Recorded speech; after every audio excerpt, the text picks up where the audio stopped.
孩子底下，令到佢呢個成個部分剝咗，然後佢就問媽媽咯。如果既然我做好嘅時候，我努力做一個好嘅小朋友同唔好嘅小朋友，我結果都係受到一個唔好嘅對待，點解我要做一個好人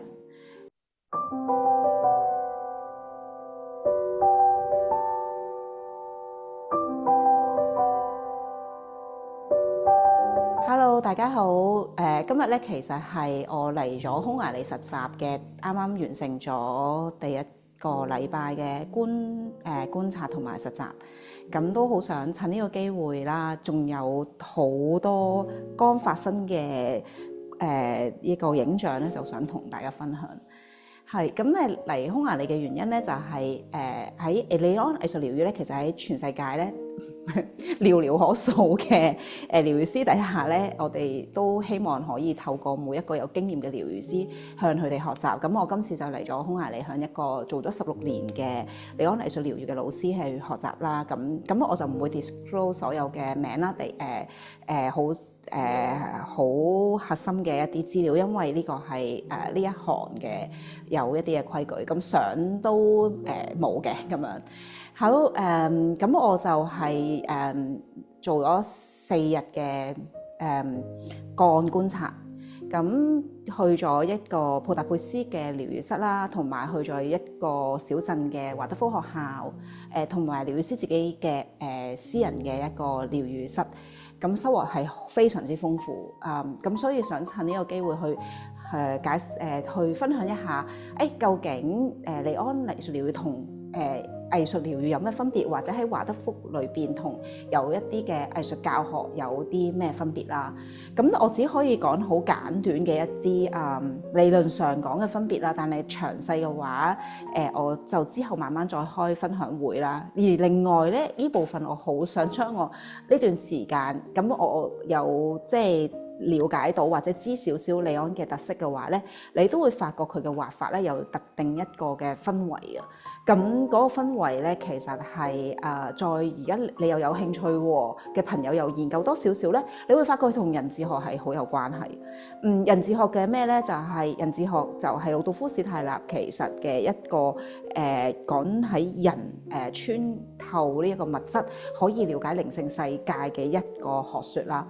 咁而如果你又有興趣又再研究多少少，你又發覺，魯道夫史泰納嘅人智學咧，其實原來同哥德嘅色彩理論又有好大關係嘅喎。咁如果你又中意再探索，你又發覺，哥德嘅色彩理論咧，其實點解佢同牛頓嘅有咩唔一樣，有咩相似嘅地方？係啦，咁呢一部分咧就係一個你見我頭先咁樣形容咧，其實係一個比較一個可能知識沉澱嘅沉浸嘅一種學習模式，唔可能一次過用幾分鐘去講解咩係華德福，咩係人智學。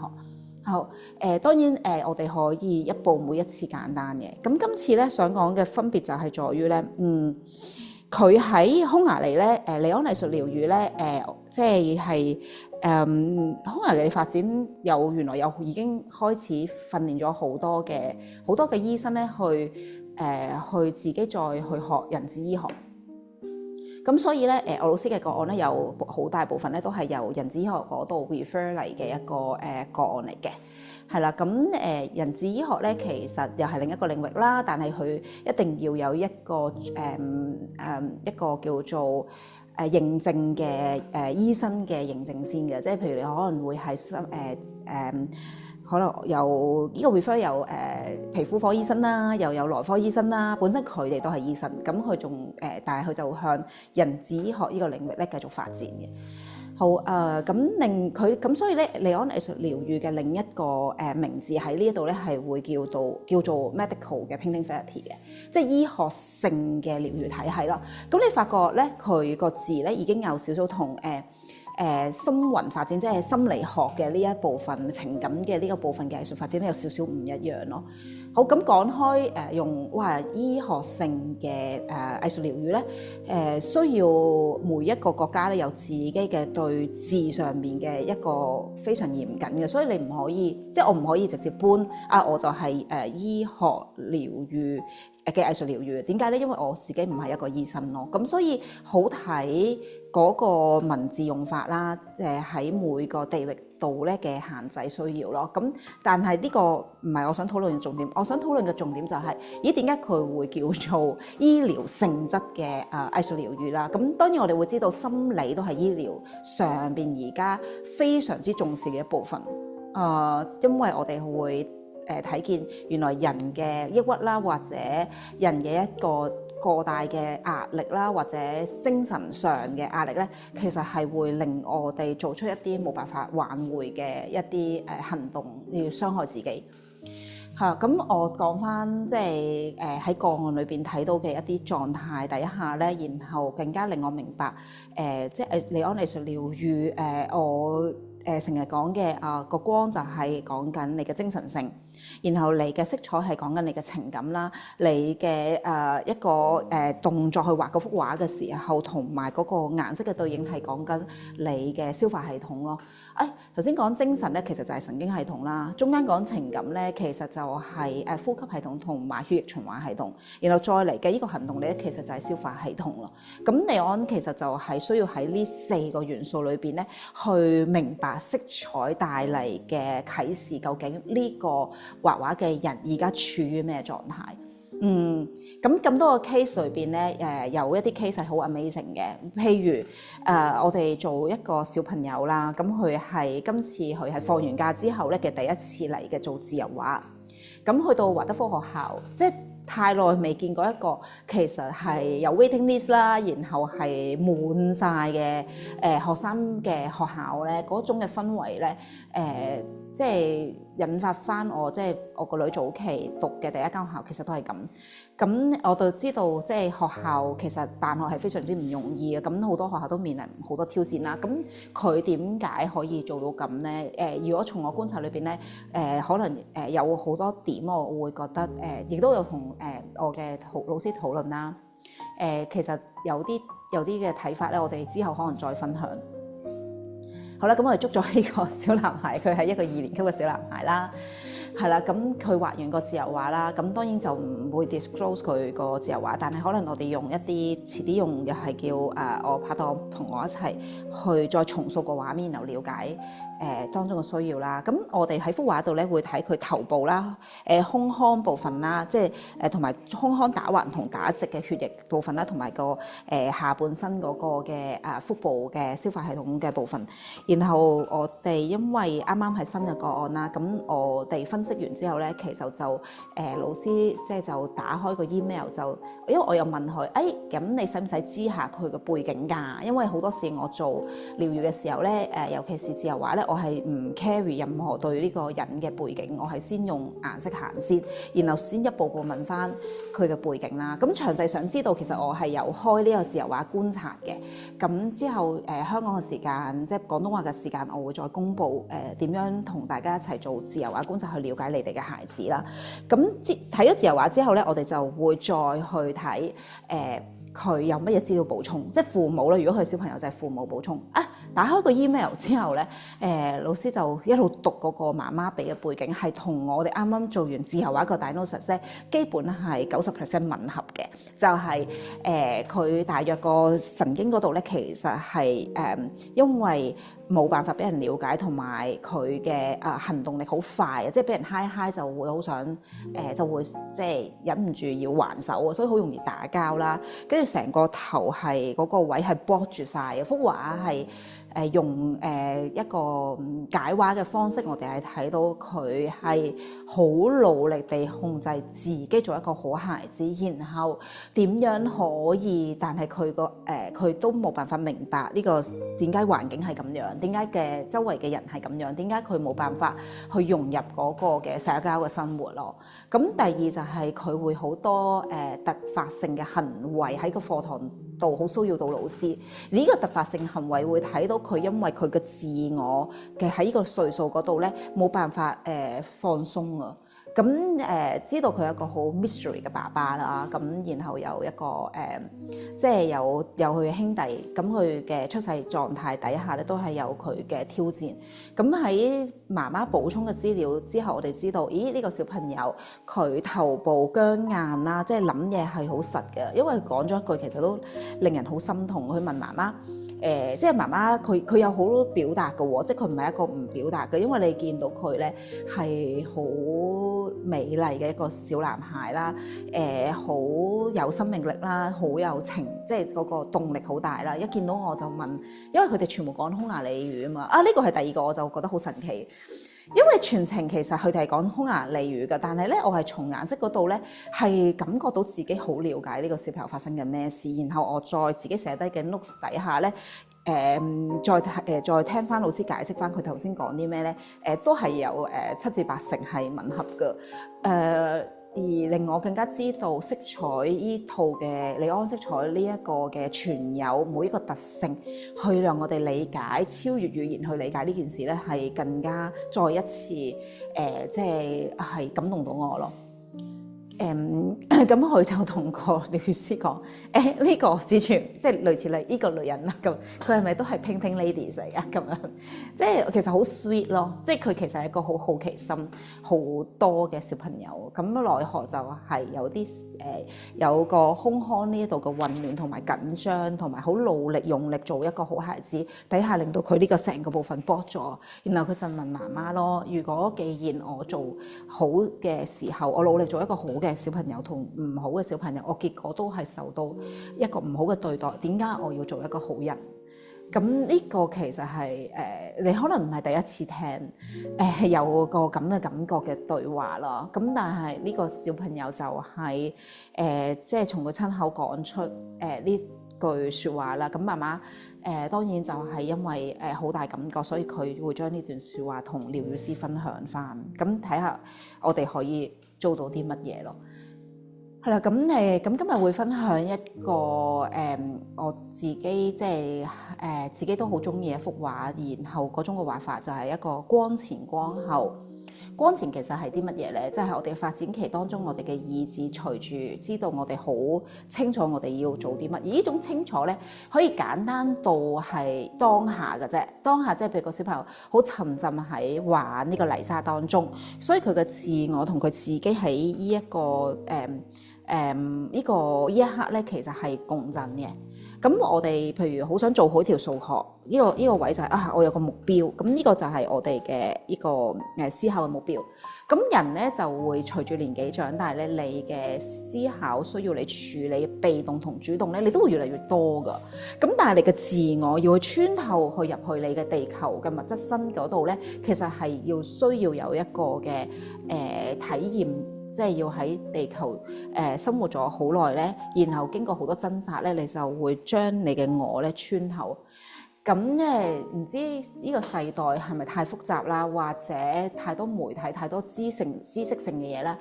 喺咁多個個案底下啦，咁好多嘅個案咧，佢個邏輯思考喺日常生活裏邊，佢對應好多工作咧都係做得好好，但係咧佢都冇自我㗎，因為佢個自我咧係被拉扯嘅，咁所以光其實係幫手將我哋嘅我咧去穿透，然後同我哋嘅身體物質身咧喺靈性角度嗰度咧去即係相遇咯。咁呢個相遇咧係需要好大嘅保護嘅一個色彩保護咯。咁我所以跟住我示範嘅就會係示範一個有保護性，然後有嗰個嘅一個意志力嘅揚升，然後感覺最高嘅靈性嘅嗰層嘅原本嘅我咧，其實喺度一路帶領住你嘅一幅圖畫咯，係啦。咁我可能冇辦法喺成個嘅示範過程裏邊咧，去對應每一個人嘅需要，因為每一個人佢嘅光、佢嘅意志嘅色彩咧，其實係會有啲唔一樣嘅。咁但係我係想透過呢個分享去令大家對原來藝術療癒嗰度講緊嘅呢幾個部分咧，其實係從身體角度去講。如果我哋可以將平時接收到嘅資料，然後將佢好清晰咁樣同你嘅行動力咧接軌嘅時候，中間發生嘅體驗咧，你就唔會成日處於一個好大嘅壓力咯，唔會話覺得唞唔到氣啊，啲嘢排山倒海咁樣衝埋嚟。咁呢個係一個好即係一個比較 general 啲嘅分享，係啦，因為點樣都好嗰個療癒嘅路徑咧都係要配合每一個人嘅個別需要，因為大家嘅思考、情感同埋意志力嘅分配嘅有啲係強喺呢一啲，但係就因為佢過強嘅思考令佢另一個部分弱咗咯，咁所以佢嘅調配方法係唔一樣嘅。嗱，咁我哋嚟到第二部分嘅分享啦，咁呢個畫法咧需要身體多啲移動嘅，咁所以咧係將個雖然佢係濕水彩啦，咁就將個畫板列喺度。咁頭先咧就講話，究竟華德福畫畫嘅時候咧，同李安藝術療癒咧有啲咩分別？咁當然係講歲數啦。譬如咧早期嘅顏色嘅濕水彩咧，喺1年級到4年級啦，佢都係做心魂上嘅一個情感嘅，因為嗰段時間咁啱就係做呢一個呼吸啦，咁所以咧其實呼吸就係色彩之間嘅相遇咯。咁仲有因為係課堂啦，咁所以咧佢係需要孩子去同到所有顏色連結嘅。好，咁但係李安藝術療癒咧係同一時間咧係做頭部、胸部同埋四肢嘅，咁所以佢唔係淨係用顏色去做呢一個心魂嘅部分，咁個第一分別喺呢一度。咁第二咧就係李安藝術療癒咧，其實每一個存有都對應佢嘅文明發展同埋宇宙發展嘅，即係話佢由出世嘅胚胎到佢今日承載咗佢遺傳裏邊嘅限制嘅以太生命力，同埋佢自己喺後期衝破遺傳限制嘅以太嘅生命力之間咧，佢點樣帶佢去？睇到，即係譬如有一啲係佢又承傳咗乜嘢嘅風火水土嘅本質先，然後佢就喺當中咧去一步步咧去理解個世界，然後同行動思考當中咧做睇到個情感點樣，咁係要3部分做嘅，所以我哋係要做人嘅頭部、胸部同埋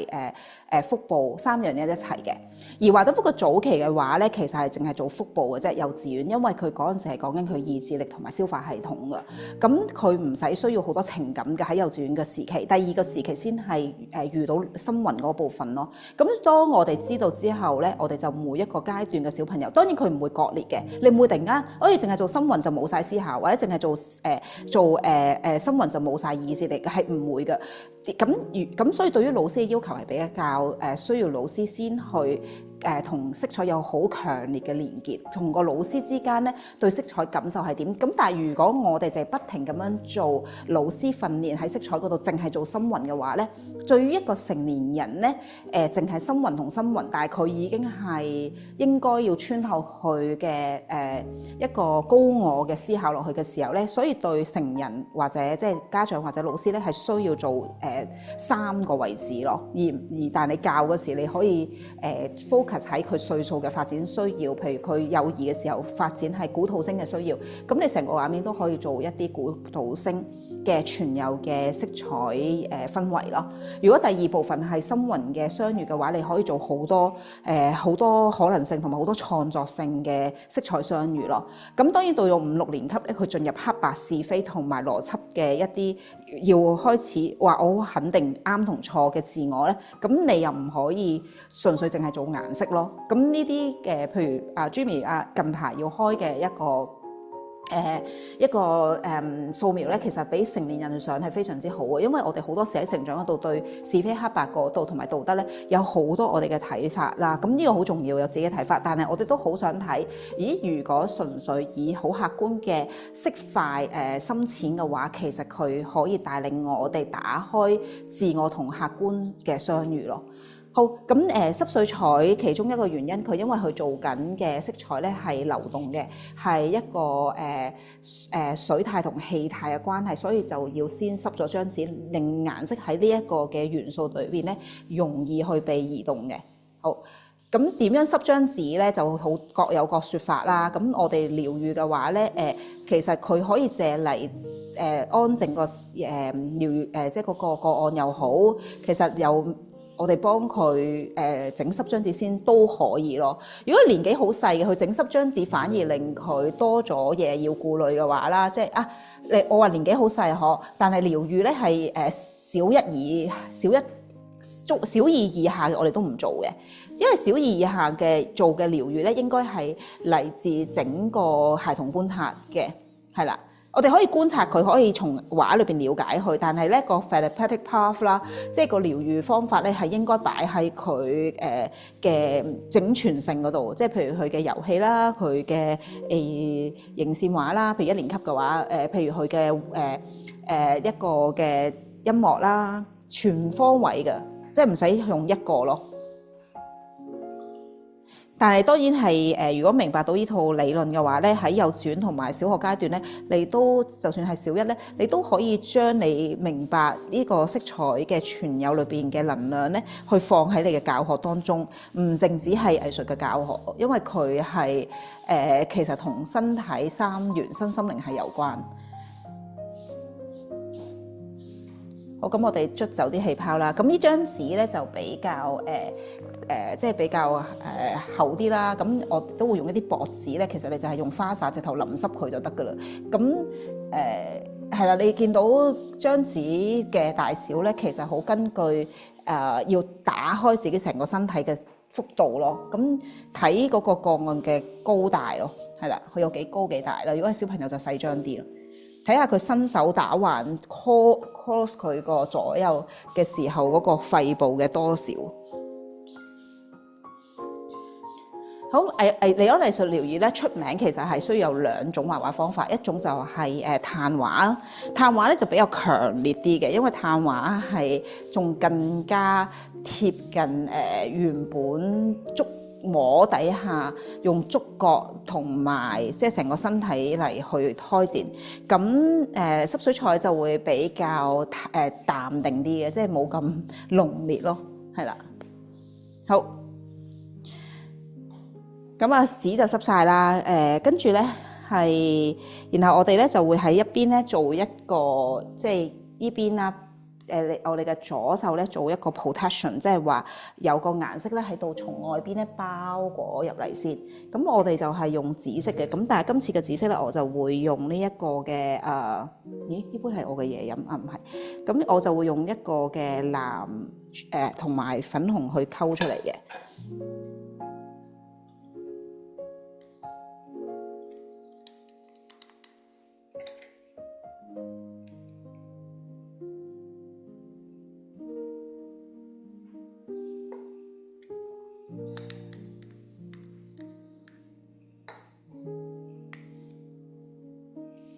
咁你睇到係偏紅嘅紙啦，偏紅嘅紙嘅帶翻佢去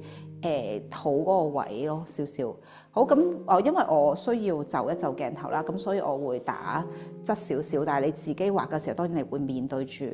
幅畫啦。咁好輕，即係個人係放鬆啦。然後慢慢開始咧喺側邊咧喺呢度加一個，你覺得好似係好高落嚟嘅。即係你係身體帶動嘅，咁跟住睇下個深淺啦，係啦，再淺色啲可以。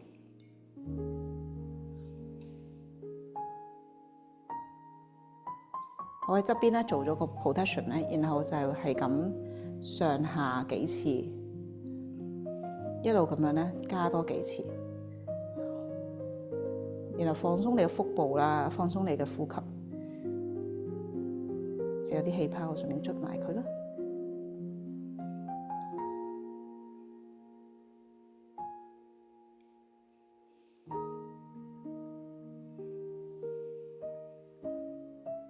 你感覺到個顏色咧，好穿透張紙咁樣入去。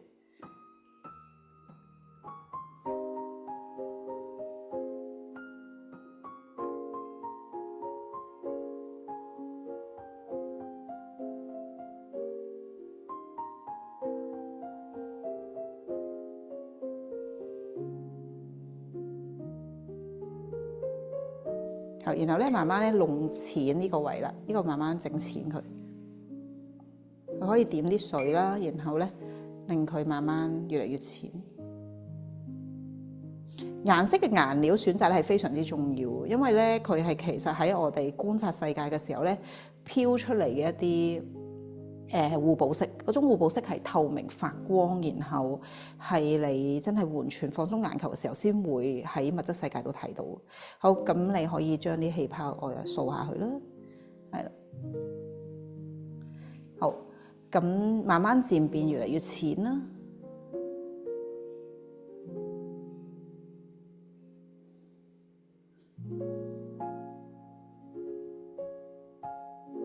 好，有呢啲係氣泡，我就攞翻佢出嚟先，推翻佢出嚟先，係啦。啊，整個身體係放鬆，感覺個色彩嘅溫度完全係唔一樣。咁好多個案咧，畫完畫之後咧，你睇到佢個身體溫度同埋佢面色咧，喺佢1個小時之後離開間房咧，係好有明顯嘅變化。而個案自己都係知道，即係我自己嘅經驗，或者今次都係。好，跟住我哋有好多種方法，但係我哋今次做埋呢一邊嘅一個保護先，右邊嘅係啦。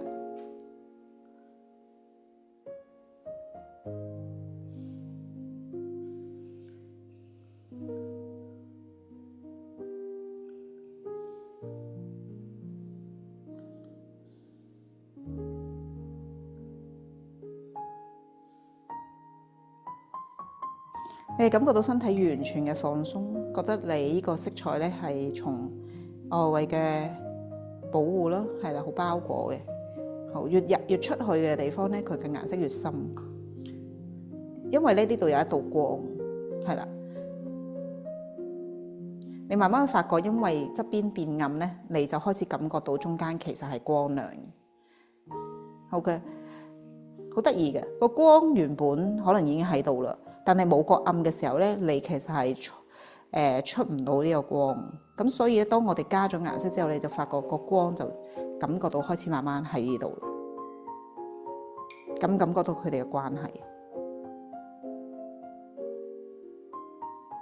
好，所以越靠近光咧，喺物理嘅現象底下嘅邏輯咧，其實佢係要越嚟越暗，即係越嚟越淡，即係越嚟越淺色嘅意思。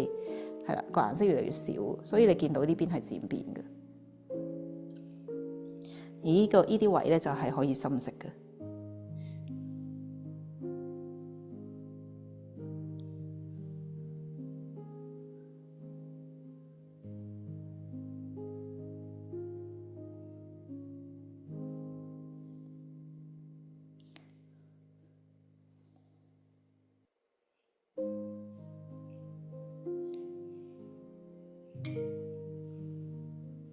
咁個相機因為有嗰個 contrast 啊，令到呢度咧可能突然間跳咗，其實呢度係漸變嘅。當然我可以，就算係相機都好，我都可以努力將佢個漸變再加強啦，係啦。但係我哋唔會要求個案咧去畫一個好完美嘅畫㗎，因為佢個意識係緊要過佢喺張畫嘅結果咯。但係佢嘅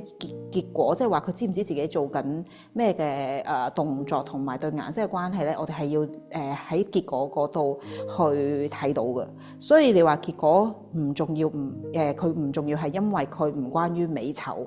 佢重要係因為我係用嚟了解個案，咁所以佢係非常重要。好。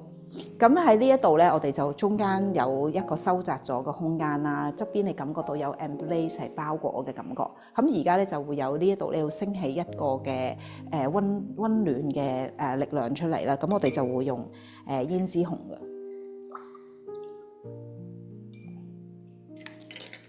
係啦。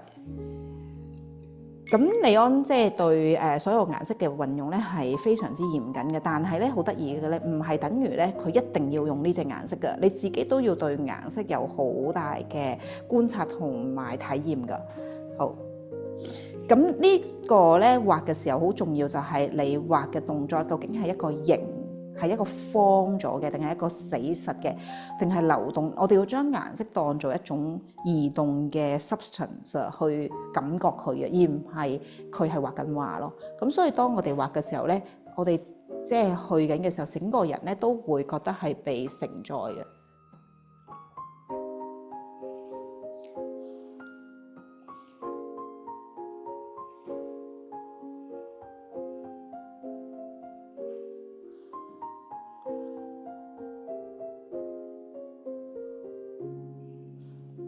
你覺得佢唔係一個形嚟㗎，佢係一個 movement 嚟㗎。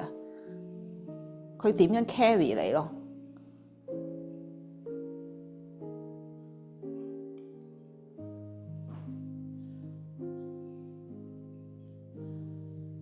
咁呢個時候嗰個身體嘅腹部係有感覺到一個溫暖，即係個 focus 喺個身體嘅腹部。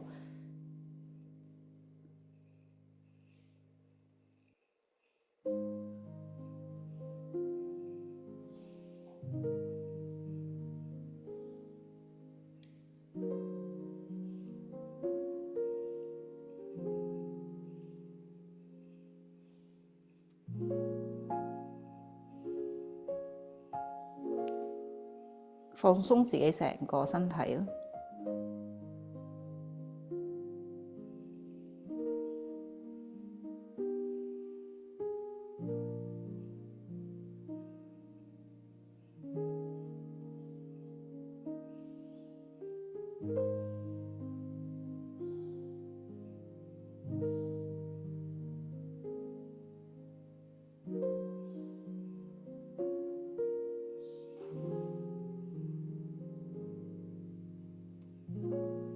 有呢個時候可以加深少少顏色啦。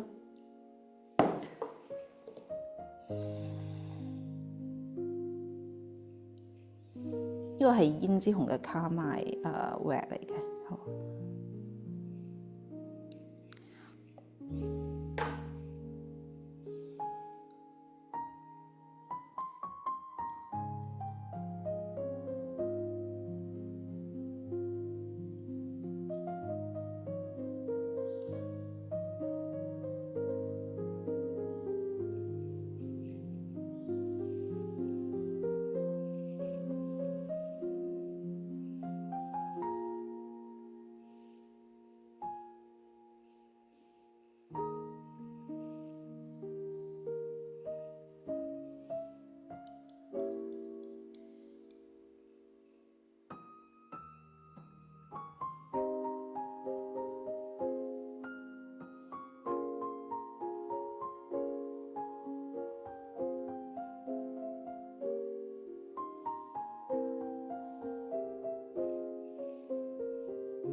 咁我有好多 case 做一啲嘅顏色對應佢個子宮同埋腹部嘅需要咧，佢成個人咧都突然間暖起嚟，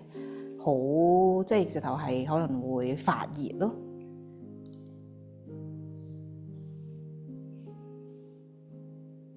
當然我今次冇機會，因為語言嘅關係啦，我冇機會問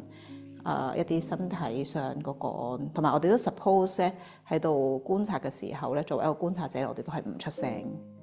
即係當然打招呼 say 個 hi， 然後保持一個成個氛圍嘅溫暖咯。咁我喺呢個布達佩斯嘅療癒室裏邊咧，其實佢仲有即係 speech 嘅 therapy， 一路思美嘅 therapy 啦。咁其實大家係互相咁支持唔同嘅客人咧，去得到一個整全嘅選擇咯。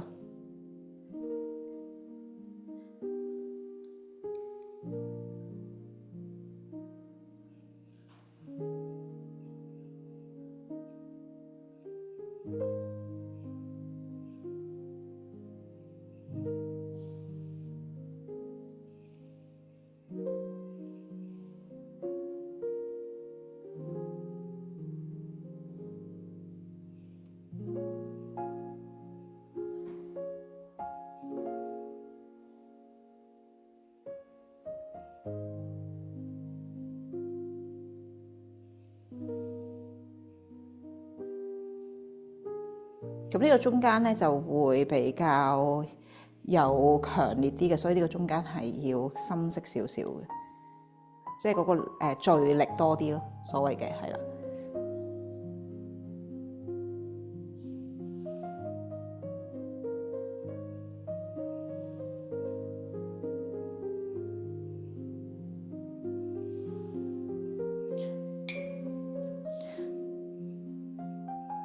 另外藝術療癒咧，佢對材料嘅要求好高啦。咁就算而家畫緊呢啲字咧，其實都需要即係揾到一啲可以用呢個俾我哋去咁流動嘅方法畫畫咧，嗰個紙要承擔得起，但係又夠薄。當然，即係畫嘅時候，人嘅意志力嗰個放鬆都係會喺張紙度呈現到出嚟。好，咁呢度你見到呢度太橫啦，咁我就會處理下呢一部分。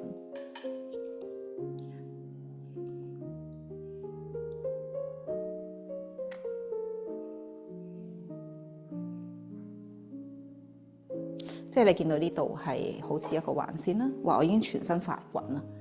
係啊，即係冬天真係好，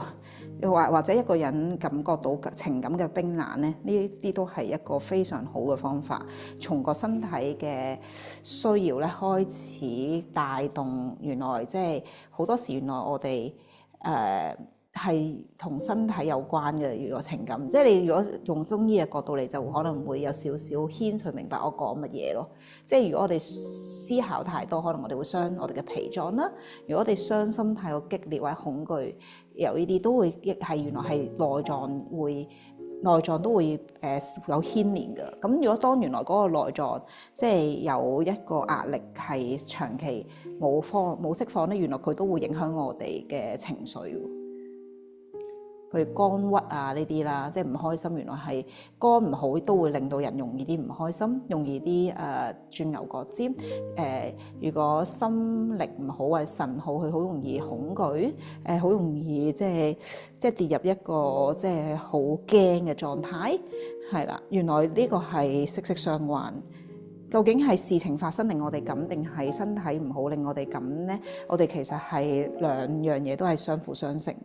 咁所以利安點解會叫做即係醫療性嘅一個即係畫畫方法咧？其實係因為佢做嘅顏色咧，其實即係好似頭先我咁講，我做到咁上下，我個身已經喺度發熱咯。佢係做緊身體。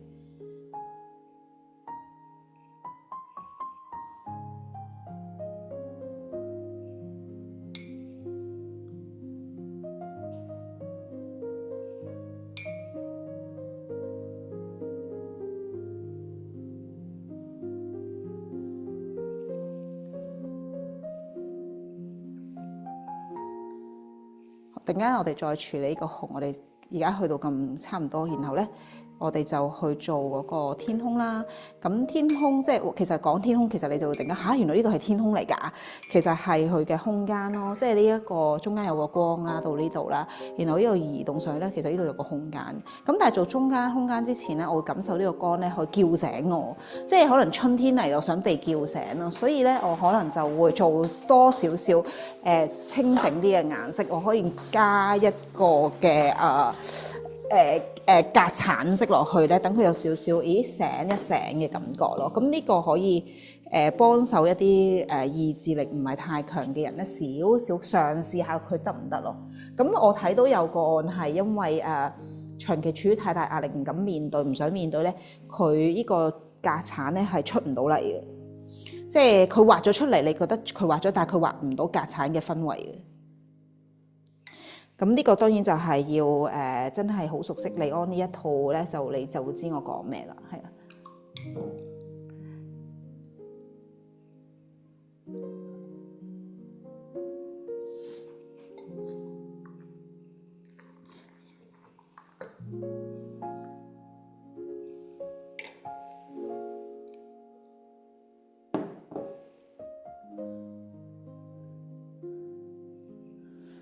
好，咁呢個光喺呢度落嚟嘅時候咧，呢度就會起伏啦，因為個光咧係帶領我哋去見到呢個世界。我哋見到個世界嘅時候，我哋就 react 啦，去對應啦。咁所以咧喺呢度嘅時候咧，呢個光喺呢度咧，呢個就起伏啦，呢個位。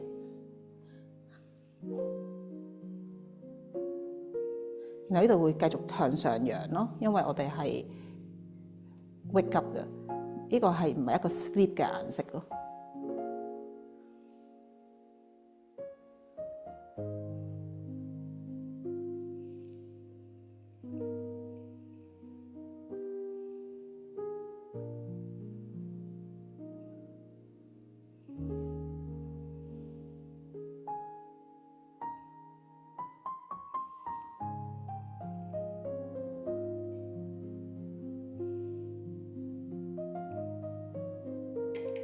咁我中間可以加深少少顏色啦，係一步步嘅。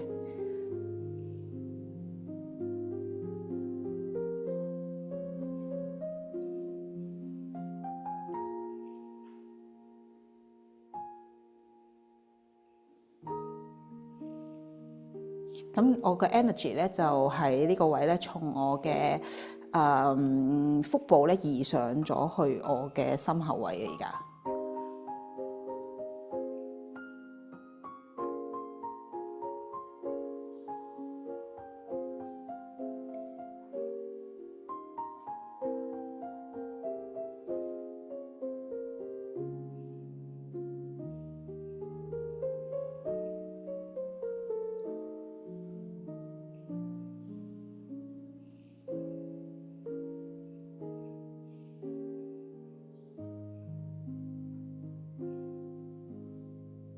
咁呢個咧個案咧有大約3張，如果成年人啦，有大約3張嘅自由畫啦，2至3張嘅色彩自由畫啦，然後中間就會做一個路徑咧，係關於光與暗相遇、陰陽之間調和啦。即係如果光暗咁不過我唔好搞咁複雜，即係光暗之間喺你身體產生嘅作用，然後療癒師就幫你設計一個屬於你嘅路徑嘅治療方法咧。最理想咧其實係10張嘅，咁即係前後有16次嘅療癒㗎。咁你見我有時咧，我就6至8次，原因咧就係想有個初體驗咯，真係因為你對個呢套理論全世界咧，其實都係比較陌生嘅，好多人就算佢做咗咁多年。第一就係因為佢唔係淨係一種情感嘅主導啦，可能就係第二個階段性咧，就係我真係想喺靈性上邊跨越啦。佢好似感覺就係屬於藝術療癒，但係其實佢係屬於靈性科學嘅一種。咁所以兩個層面咧，喺靈性科學佢可能就會覺得佢屬於藝術嗰部分。如果屬於藝術咧，佢又覺得佢唔係好藝術，因為佢唔係完全俾你係有一種即係抒發性嘅，係啊，呢個反而係一個高我嘅療癒嘅契合咯。咁所以當我發覺佢呢個語言咁陌生嘅時候，喺我開始介紹嘅時候，我就唔做咁多節啦，因為要去 commit 其實都係有一個好大嘅即係好大嘅決心咯。咁我想容易啟動嘅時候咧，我喺初期我就自己係做6至8節咯。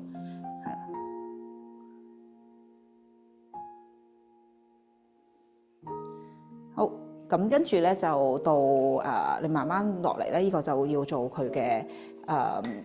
佢後邊嗰個顏色啦。咁我哋可以用Cobalt Blue， 好清爽嘅做一個 Cobalt Blue 啦，等佢可以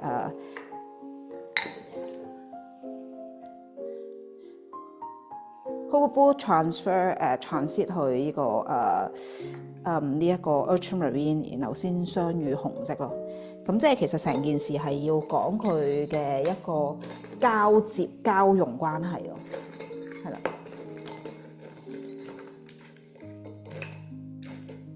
好，Ultramarine， 好。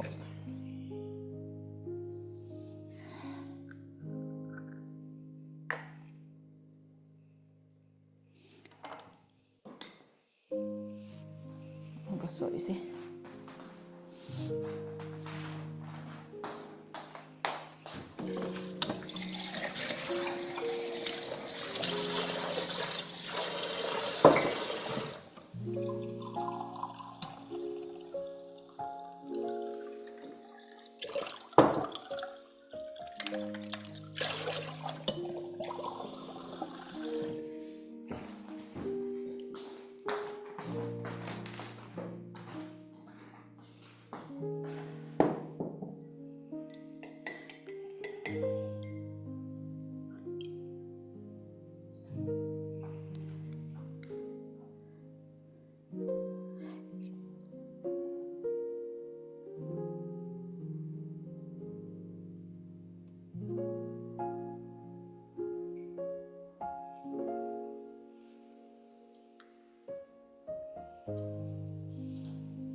好，咁我哋有外圍咧，慢慢進入去。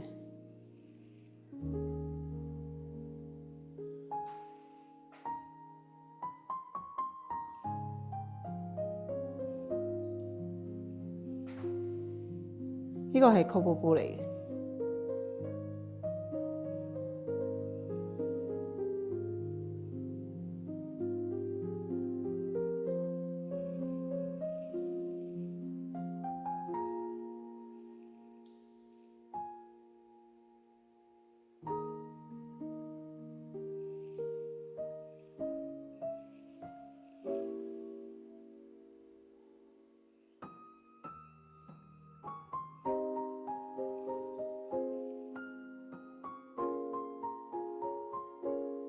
係啦，咁佢咧好似一個一條鮮美嘅 U 字咯，你係有一個我喺中間要降落，嗰、那個我係一個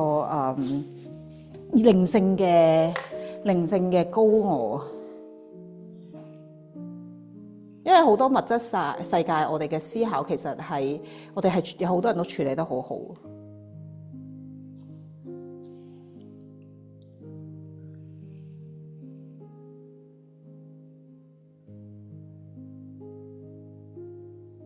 有好多氣泡，你就推下去啦。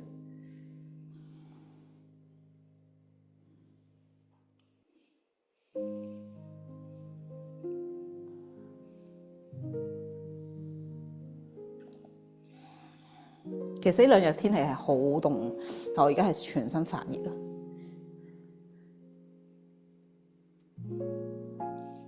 好，你中間就慢慢留起一個中間位，呢個可以，如果你個光唔使落到埋嚟呢度，咁你就咁喺呢個位兜一兜佢，突然間俾個光落嚟，係啦，可以入去少少，係啦，因為突然間個光可以 overlap 佢。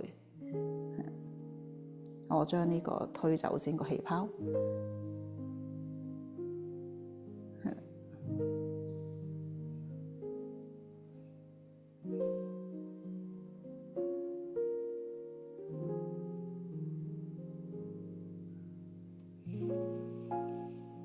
好，跟住我哋加深個藍色。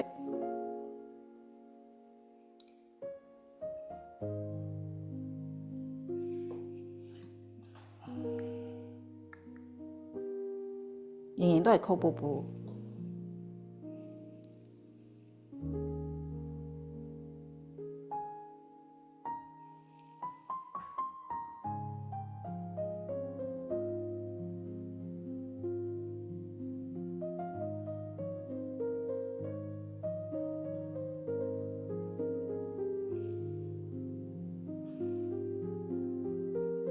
一層層咁加深。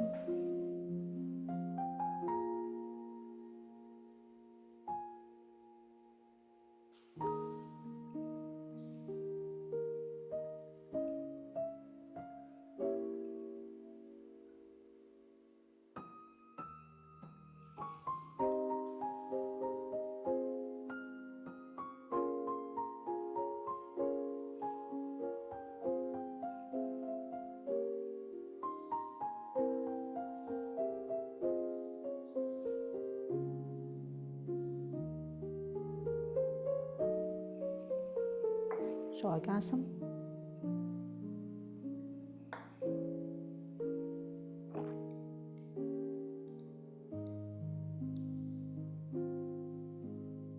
咁呢啲係礦物質嘅顏色啦，你其實點落去，你會睇到，咦，個顏色嘅深淺咯，即係幾多，你可以自己試佢個深淺。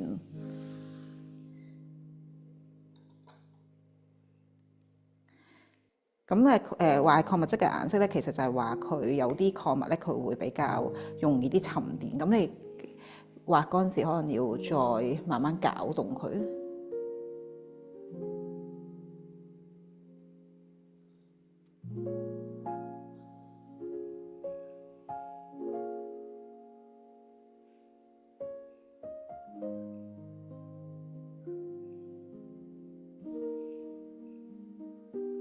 係咁，因為光嘅關係咧，所以遠離光嘅地方咧，其實係會越嚟越深色。咁我哋 overlap 喺頭先嘅紫紅色嗰度，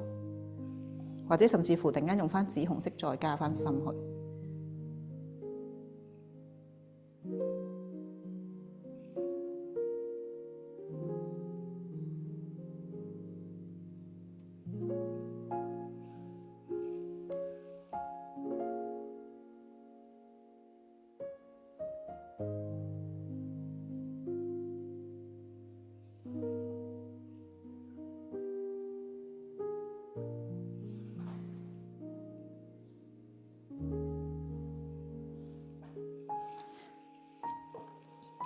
然後呢個時候你可以加少少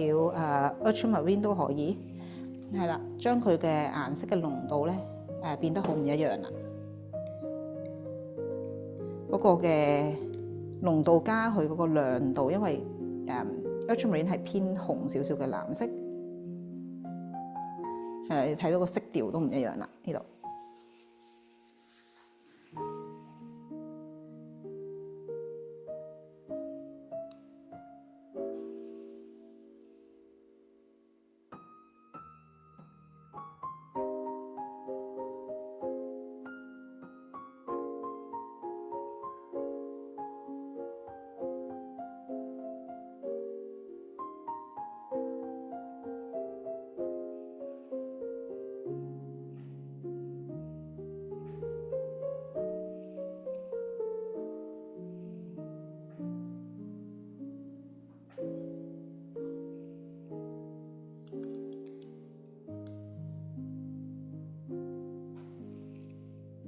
呢個嗰邊揩到嗰個深色，所以就出錯啦，因為搞得唔勻循，係啦，支筆太多毛咧，所以搞顏色就唔夠勻循啦。如果真係去做療癒嘅時候，一定要另一支筆咧，療癒師就處理好咯。而家因為畫畫，我就自己比較掉以輕心，係大家 mix 顏色嗰陣時要小心啲。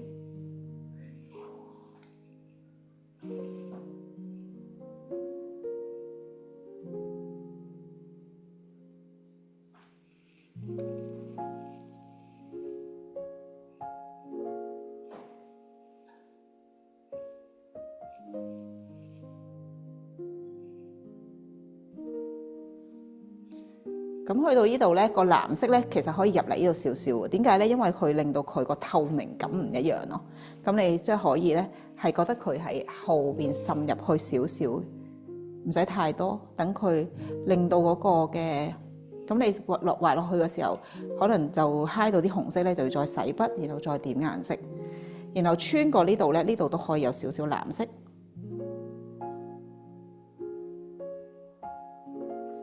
咁都要對呢一個關係好明白到點解會係咁，所以個邏輯上而家暫時因為冇分享佢究竟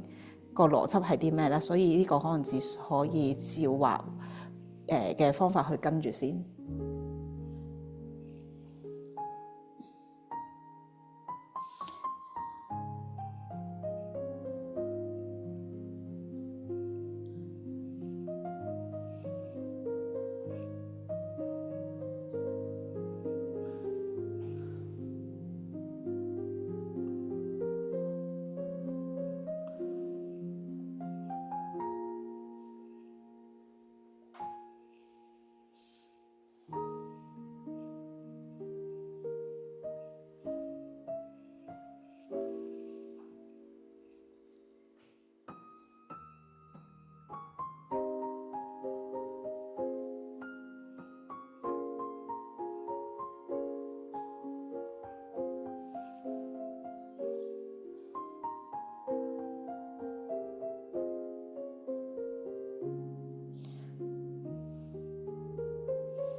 好，跟住個紅色咧，呢啲位可以加深開頭嗰個紅紫色。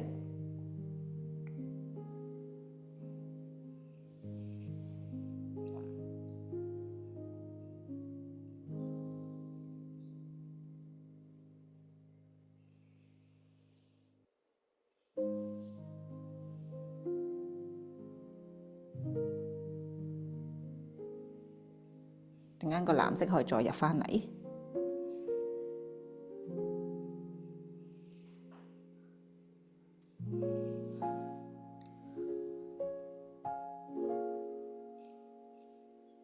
咁呢個紅色咧，因為個紅紫色咧靠近紅色同埋靠近藍色都好 friendly 嘅。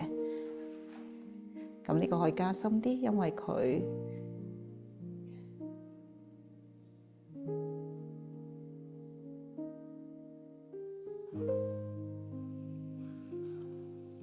好溫柔咁樣做一個包裹，然後突然間加返啲藍上去，等佢呢個漸變再自然啲過渡。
好，底層呢度係加翻啲藍色啦。咁我見我嘅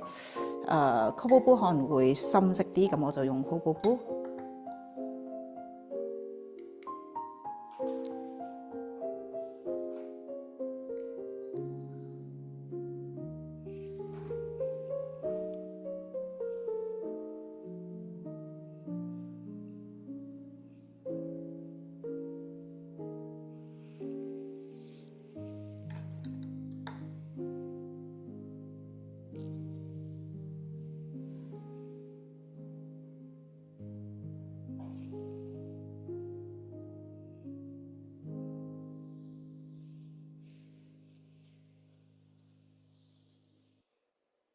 你應該一路畫嘅時候，可以慢慢去感受呢個顏色嘅神聖，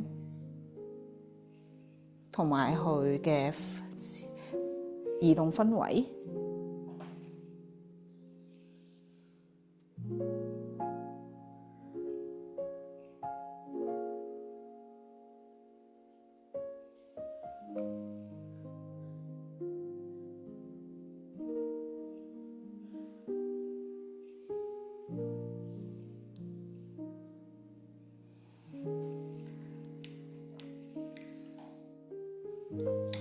好，我翻返去胭脂紅啦。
好，咁呢幅畫係唔適合幼年嘅小朋友嚇，即係就算係即係8、9歲小朋友咧，佢都需要有一種戴嘅方法係唔一樣嘅，唔係咁樣戴嘅。所以大家因為成日都講人之後畫得幅，大家都好成日都會覺得係俾小朋友，唔係嘅，呢個係俾有高我銜接嘅成年人要去連結高我，因為小朋友首先佢高我未喺早期未完全分開，佢屬於佢自己嘅，所以你再畫翻佢出嚟，即係等於幫佢分開先咯。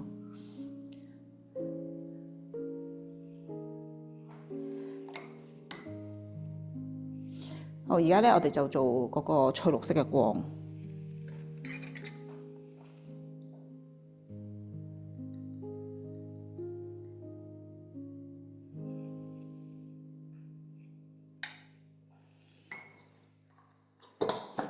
係啊。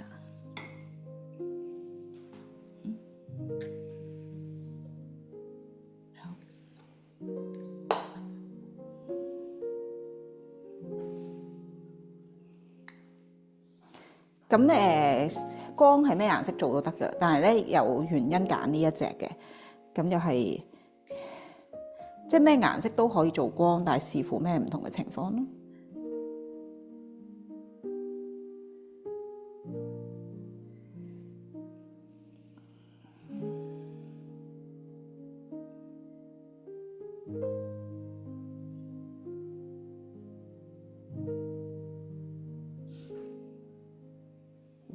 落嚟嗰陣時咧係向出咯畫字，係啦。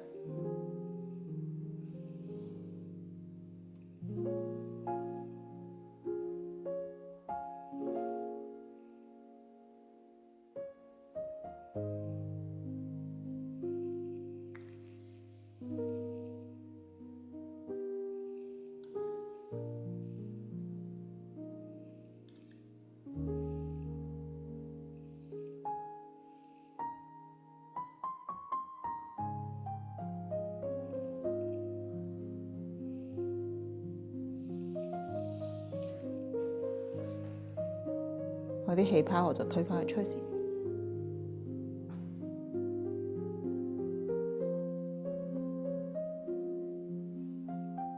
為我喺旅館裏邊環境嘅限制多啊，所以咧嗰個即係可能物件啊、位置啊、張凳啊、個畫板啊，都未做得完全完整嘅，所以嗰啲氣泡啊啲可以食。如果我有個平面嘅地方，我慢慢捽走佢先。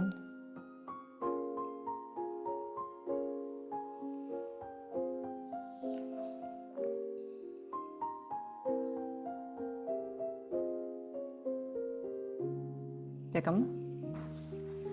係啦。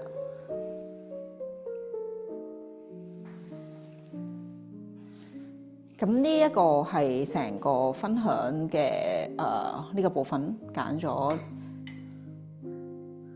係啦。咁我落咗個，你係好神奇嘅，因為你一落咗個背景啦，同埋個光之後咧，個人咧係即刻冷靜落嚟，個度數咧係即刻身體係即刻冇發熱噶啦。就係咁樣令到你下半身同上半身相遇嘅時候咧，佢會合乎佢需要，因為頭係唔可以發熱嘅，頭部係啦，即係發熱嘅要係我哋嘅核心身體嘅腹部同埋整個人，而唔係頭咯，係啦。咁當然就係頭冰冷咧，其實如果個思考冰冷啊，即係個人好酷啊嗰啲咧，其實都會好影響我哋思考。但係咧頭昏腦熱咧係唔得嘅，所以點解成日啲人會用呢啲字眼咧？其實係冇乜即係好對應就係頭腦清醒，頭腦清醒。所以咧有啲顏色咧係做頭腦嘅話咧，佢其實係讓你清醒嘅，即係嗰種清醒唔係嗰啲轉。即係要轉入思考嗰種，我係真係個人好覺知同埋好揾翻自己咯，係啦，好。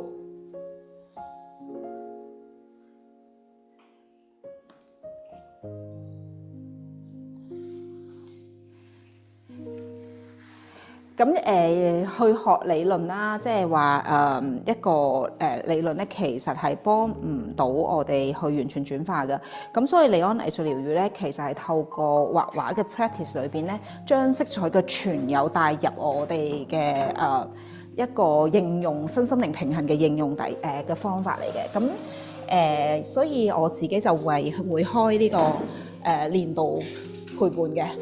呢個年度陪伴咧，即係話我陪大家一齊畫畫，咁我會每日用一個頻率去畫畫。但係咧，如果你真係想學理論咧，我有另一個課就係療癒師課咧，就會喺4月開始。咁喺3月嘅時候，我會做講解，即係一個招生說明會啦，係睇下同埋需要去同每一個人想去報名嘅時候咧嚟一個嘅對話，睇下係咪真係適合你去試啦。咁當然我分初階同埋中高階，然後仲有初階、中高階嘅課程，就讀完初階就可以讀中階咧。其實我就用色彩嘅陪伴去幫大家一齊做功課。因為喺我讀依個利安藝術療癒嘅時候咧，我覺得有啲困難嘅地方就係冇陪伴啊。咁陪伴其實係好緊要嘅。咁當然佢有佢個好處就係就會係你需要有好大嘅意志力咧，去決定你一定要做呢件事啦。咁我自己比較幸運嘅，即係因為我就亂打亂撞咧，成日開一啲課咧，原來已經幫我做緊實習咯。咁所以我已經開展咗呢個工作。如果唔係到我而家嚟睇實習，如果我冇開展呢個工作咧，我再睇，其實我係完全唔知佢做緊咩嘢事咯。咁所以我就有年度陪伴裏邊咧，會包濕水彩啦、立塊畫啦、形線畫啦，同埋粉彩畫嘅。點解要咁樣包咧？因為其實我哋嘅發展底下咧，我哋唔同嘅顏料物料咧，其實佢係會有呢一個固體啦、液體啦同埋氣體咧，同我哋三元嘅關係。咁所以每個顏料其實佢都喺度轉化緊唔同嘅 substance 啦。第一，第二就係可以幫家長喺帶課嘅時候咧，如果你有小朋友你自家教，或者你係本身一個藝術老師或者學校嘅老師咧，你都可以利用年度陪伴嗰啲嘅課程咧 apply 喺你嘅課堂嗰度啦。咁我自己覺得太多嘅工作，如果佢嘅功能可以有多重性嘅應用，其實係好事。咁但係最主要個部分咧，就係個人嘅修練咯。因為對對於控制意志力，即係話每日去做一樣嘅事情啦。其實需要有一個節奏。咁如果我哋每日係個課堂可以一齊畫咁樣啦。如果你真係冇辦法咧，佢係會有錄播嘅。咁年度陪伴咧，其實係令大家每日係可以係做咗自己嘅修行先咯。因為行上呢個教學嘅路，或者將藝術轉為一個身心靈嘅工具咧，其實首先希望可以自己轉化，將我哋曾經發生過喺人生裏邊嘅路途，就好似用色彩回望一次咯。咁所以年度陪伴同埋藝術師療癒想去讓譬如父母啦、教師啦、或者個人喺身心靈成長嗰度想有一個嘅工具嘅話咧，就想邀請大家去了解多啲我哋4月會開始嘅課程係點樣陪住大家一齊將你現有嘅工具同埋能力咧，成為你之後可以選擇攞嚟用到幫助自己同幫助人嘅一套模式咯，係啦。咁今日分享就到呢度啦。咁遲啲就會開每一個個案嘅有啲探討咯，因為當中都有真係好多嘅即係實際嘅感動，係啦。咁就可以留意一下之後3月透過呢個平台嘅一個分享咯。